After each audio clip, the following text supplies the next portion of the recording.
नमस्ते। आज हम बात करेंगे मराठा इतिहास की एक ऐसी कहानी की जो सिर्फ बहादुरी की नहीं है। ये कहानी है दोस्ती की, अटूट निष्ठा की और एक ऐसे बलिदान की जिसे आज भी याद किया जाता है। एक ऐसी गाथा जो सदियों से गूंज रही है। गढ़ आला पण सिंह गेला। सोचिए, एक राजा ये कह रहा है, किला तो जीत लिया पर शेर चला गया।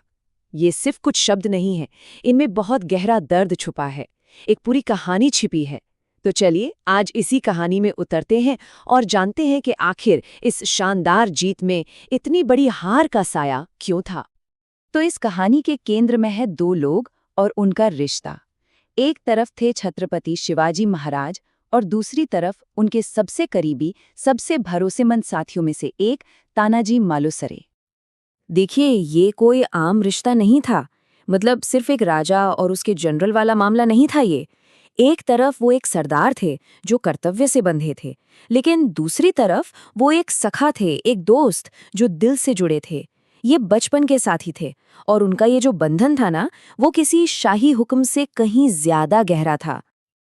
और इसी गहरी दोस्ती की सबसे बड़ी परीक्षा का मैदान बना एक किला, कोंढाणा का किला। एक ऐसा लक्ष्य जिसे जीतना लगभग नामुमकिन माना जाता था। अब ये जो कोंढाणा था, ये सिर्फ एक किला नहीं था, ये मराठा साम्राज्य के लिए बहुत जरूरी था, उनके स्वाभिमान का प्रतीक था। और जब ये पुरंदर की संधि में मुगलों के पास चला गया, तो ये बात शिवाजी और उनकी माँ जीजाबाई दोनों को बहुत चुभती थी।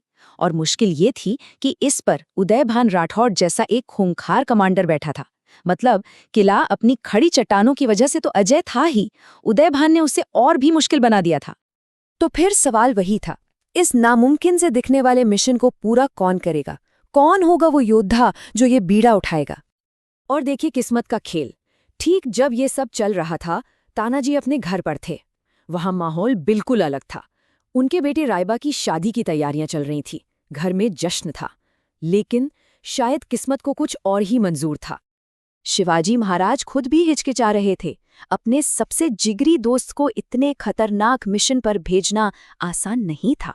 लेकिन जैसे ही तानाजी को इस योजना की भनक लगी, उन्होंने एक पल भी नहीं सोचा। वो खुद आगे आए और कहा, ये जिम्मेदारी मैं लूंगा। और फिर उन्होंने जो कहा, वो शब्द इतिहास में हमेशा के लिए अमर हो गए। उन्होंने कहा, आधी लगीन कोंढाण्याचं, मग माझ्या रायबाचं। मतलब पहले शादी कोंढाणा की होगी, उसके बाद मेरे बेटे रायबा की। सोचिए, एक ही पल में उन्होंने अपने परिवार की खुशियों से ऊपर अपने कर्तव्य को रख दिया। कसम खा ली कि या तो किला जीतूंगा या वहीं जान दे दूंगा। तो वादा हो चुका था, कसम ले ली गई थी। अब बारी थी प्लान की, एक ऐसी योजना की जो तानाजी के इरादों जितनी ही हिम्मत वाली थी। उनका प्लान सच में कमाल का था। 4 फरवरी 1670 की रात उन्होंने हमले के लिए किले की सबसे मुश्किल, सबसे खड़ी चट्टान चुनी। क्यों? क्योंकि वहां पहरा सबसे कम होता था। और उनका सीक्रेट वेपन, एक ट्रेन्ड मॉनिटर लिजर्ड जिसका नाम था यशवंती। उसकी मदद से पहली रस्सी ऊपर फेंकी गई और फिर घने अंधेरे में तानाजी सबसे पहले चढ़े और उनके पीछे एक एक करके उनके सैनिक उस सीधी दीवार पर चढ़ गए। और फिर गूंजा हर हर महादेव का जय घोष। सोते हुए मुगल सैनिकों पर मराठा सैनिक भूखे शेरों की तरह टूट पड़े। और यहीं से कहानी का वो आखिरी और सबसे अहम हिस्सा शुरू हुआ। लड़ाई के ठीक बीच में दो सबसे बड़े दुश्मन आमने सामने आ गए। एक तरफ तानाजी मालुसरे और दूसरी तरफ किले का कमांडर उदयभान राठौड़। अब ये सिर्फ 2 लोगों की लड़ाई नहीं थी, इस पर पूरे किले का भविष्य टिका था। लड़ाई इतनी भयंकर थी कि एक जोरदार वार से तानाजी की ढाल टूटकर अलग हो गई। एक पल के लिए वो उदयभान की नंगी तलवार के सामने थे, बिल्कुल निहत्थ थे। लेकिन वो तानाजी थे, हार मानने वालों में से नहीं। बिना एक पल गवाए उन्होंने अपने हाथ पर कपड़ा लपेटा और उसी से उदयभान की तलवार के वार रोकने लगे। आप कल्पना कीजिए उस हिम्मत की। बिना ढाल के वो लड़ते रहे और आखिर में तानाजी ने उदयभान को मार गिराया। जीत का रास्ता साफ हो गया।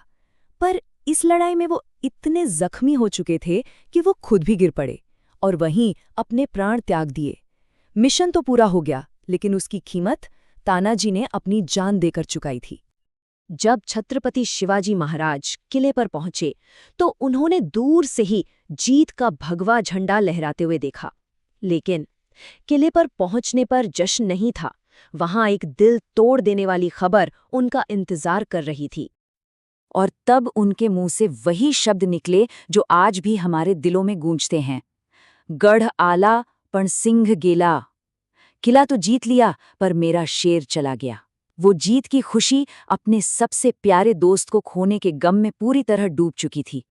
और अपने दोस्त, अपने सिंह के इस बलिदान को हमेशा के लिए अमर करने के लिए शिवाजी महाराज ने कोंढाना का नाम बदलकर रख दिया सिंहगढ़, यानी शेर का किला।